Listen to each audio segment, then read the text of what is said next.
Hello friends नमस्कार welcome to my channel Assam motivation tip. আজি মই আপোনালোকৰ সৈতে কিছুমান গুৰুত্বপূৰ্ণ কথা ভাগ দিব বিচাৰিছো যি আপোনাৰ জীৱনক আগবাঢ়ি লৈ যাবলৈ সহায় কৰিব। জীৱনৰ সফলতাৰ পথত যাবলৈ আমাৰ মনৰ শক্তি আৰু ধৈৰ্যটো অতি প্ৰয়োজনীয়। সফলতা পাওঁতে কোনো শৰ্টকাট নাই। এটা কথা মনত ৰাখিব, সময় আৰু পৰিশ্ৰমৰ লগত সঁহাৰি দিব পাৰিলেই সফলতা নিশ্চিত।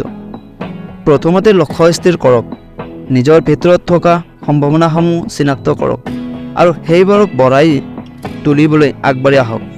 জীৱনৰ যিকোনো সময়ত বাধা আহিব, কিন্তু আপোনাৰ মনোবল আৰু পৰিশ্ৰমে সেই বাধাবোৰক আঁতৰাব পাৰে।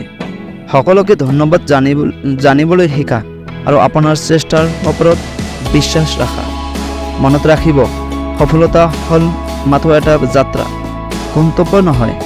সেই যাত্ৰাত যত কঠিন পৰিস্থিতি আহে আপোনাৰ মনোবলেৰে সেইবোৰক জয় কৰিব।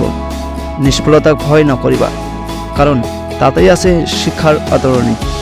আপোনাৰ সপোনবোৰক আগুৱাই নিয়াৰ সাহস থাকক আৰু দিনক দিনে শেষ পূৰ্ণ কৰাৰ লক্ষ্য লৈ পথত আগবাঢ়ক। চেষ্টা কৰিলে অৱশ্যেই আপোনাৰ সপোন এদিন নহয় এদিন সাৰ্থক হ'ব। সফলতা আপোনাৰ হাতত আছে। প্ৰচেষ্টা আৰু মনোবলেই সেই সফলতাৰ চাবি কাঠি।